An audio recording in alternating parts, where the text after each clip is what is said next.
Agradezco mucho al doctor Javier Tello. Él es médico cirujano, analista en temas de política de la salud, siempre colaborando con este espacio de noticias también y sobre los temas urgentes vinculados a la pandemia de COVID-19. Hoy se ha dado por terminado por parte del gobierno mexicano la etapa de la emergencia. Ha dicho Hugo López-Gatell, ya pusimos la nota hace un rato, ha dicho ahora el tema del COVID pasa a clasificarse dentro del grupo de enfermedades respiratorias con una peligrosidad o con una presencia equivalente a la de la influenza. Javier, doctor Tello, gracias por aceptar la invitación. ¿Cómo te va? Muy buenas noches. Buenas noches, Pepe, qué gusto. Gracias. Igualmente, es ya el momento, hace bien el gobierno mexicano al clasificar la pandemia dentro del ramo de las enfermedades respiratorias como la influenza, es decir, deja de ser ya una emergencia de salud para pasar a ser una endemia, ¿correcto? Sí, mira, la Organización Mundial de la Salud fue bastante clara. El rango de contagiosidad que ha venido demostrando, así como la letalidad que tiene ya esta infección, en donde la mayoría de la gente, por lo menos en una parte de la población mundial, se encuentra ya vacunada. En México vamos como en el 70%, una cosa así, con un esquema, digamos, aceptable. Pero en contraste, rápidamente, nada más hay una parte del mundo que nunca accedió a la vacunación, pero eso es otra historia. Y por el otro lado, pues gente que se ha contagiado y que ya tiene parte de esa inmunidad, hace que al final la curva explosiva que estuvimos viendo durante 3 años haya quedado ya más que domada. Y en este sentido lo que esperamos es que esto sea una enfermedad endémica. Lo más importante de todo, y hay que repetirlo continuamente, Pepe, es que esto no le quita ni para nada ninguna atención al problema. Esto no significa que ya se fue el virus está presente. El virus te lo pueden contagiar en 2 minutos en cualquier parte. Eso hay que tenerlo claro, ¿sí? El virus va a seguir circulando y va a seguir circulando en todo el año. Aquí es donde pues difiero yo de la opinión de Hugo López-Gatell, porque él ha estado repitiendo desde hace desde hace 3 años, que esta es una enfermedad absolutamente respiratoria y que va a tener periodos epidémicos, etcétera. Y hoy lo que vemos el día de hoy, mientras estamos hablando tú y yo, es que en este momento hay gente que se está contagiando de COVID y seguramente nadie se está contagiando de influenza. Es decir, tienen comportamientos distintos, pero para fines prácticos vamos a meterlos en el mismo estuche. Vamos a decir que es una de estas enfermedades que hay que tener al frente. Yo creo que la parte importante aquí es qué es lo que se va a hacer en el futuro. Eso ya no es una emergencia como para destinarle quién sabe cuánta cantidad de recursos, etcétera, pero es algo que hay que tener dentro de las medidas sanitarias. Atención, esto no debe de quedarse fuera del espectro ni del gobierno ni de los ciudadanos. Es por eso que necesitamos ver ya un plan. Y vaya, lo que sí me extraña un poco es que después de tantos días y tanto tiempo que tuvieron para hacer esa determinación, pues no vimos hoy en la mañana, a reserva de que me lo hubiera yo perdido, otra cosa que toda una explicación de lo que ya sabíamos y una diapositiva, con 7 bullets, o 7 puntos, que nos decían lo que van a hacer. Ok, ¿y cuándo vamos a ver el detalle de eso que va a suceder? ¿Sí? Eso es lo que todavía no sabemos. Es decir, de una decisión que debió haber tomado el Consejo de Salubridad General, que ahora, pues desde hace 3 años, el Consejo de Salubridad General está disminuido en su poder.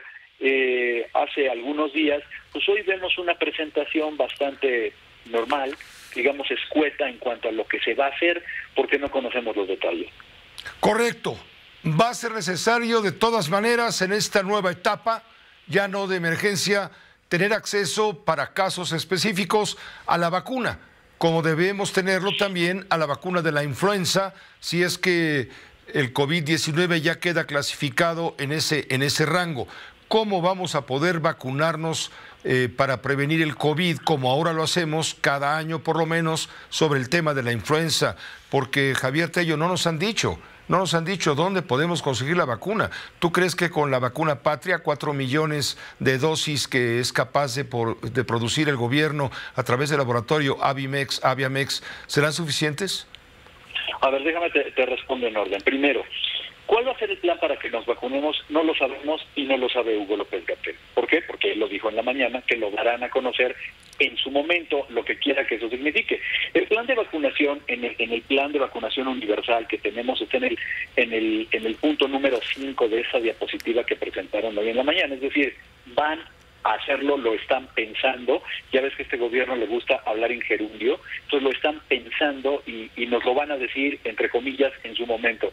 No lo sabemos. Ahora, ¿qué vacunas deberían ser? Evidentemente, pues nos gustaría que fueran las vacunas que han demostrado una mayor calidad en su protección. Eso lo va a tener la determinación la va a tomar el grupo técnico asesor de la COFEPRIS.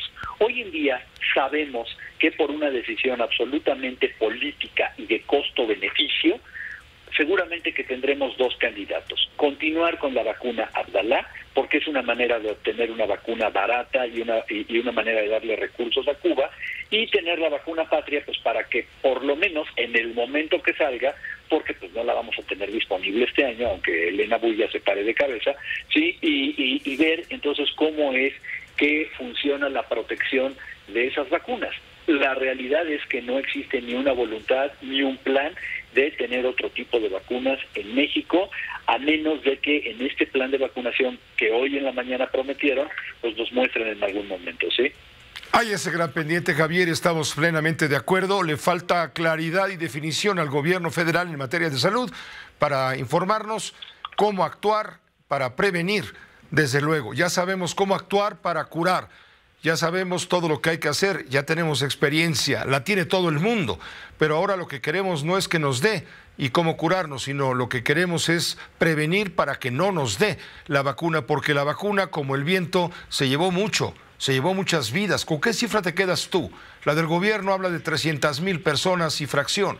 Otros analistas o gente como tú, por ejemplo, pues opinan que las muertes directas e indirectas por el COVID-19 duplica o casi triplica esta cifra. Es que a lo mejor no hay que creerme a mí, Pepe, hay que creerle al doctor Tedros, que dijo que de los 7 millones y pico, casi 8 millones de muertes en el mundo, deberíamos pensar en triplicar ese número, más de 21 millones. ¿Sí? Y entonces, ¿por qué no habría de aplicar eso para México cuando lo sabíamos desde hace 2 años y ya nos lo confirmaron el año pasado? ¿Sí?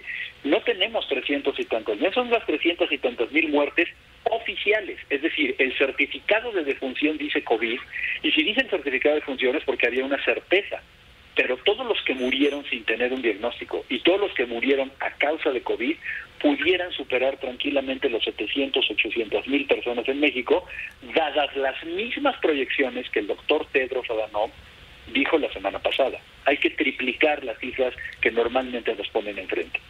Te agradezco mucho, Javier, como siempre, la oportunidad de escucharte. Pepe, un abrazo, que estés muy bien. Un abrazo muy fuerte, gracias. Javier Tello, médico cirujano, analista en materia de políticas de la salud. 800,000 muertos o un poco más es lo que la pandemia se llevó, es lo que con la pandemia que nos dejó a todos en el luto, en la angustia, en la desesperación. No hay un plan para prevenir mediante una vacunación preventiva justamente el tema del COVID, que no se va a ir. Aquí está el COVID y hay que seguirlo manejando, dice el gobierno federal, como una enfermedad respiratoria semejante a la de la influenza. Sí, pero vamos a necesitar tener acceso por lo menos una vez al año a una vacuna preventiva. De curarnos, bueno, ya sabemos más o menos cómo hacerlo. Gracias al doctor Tello. Nos permite una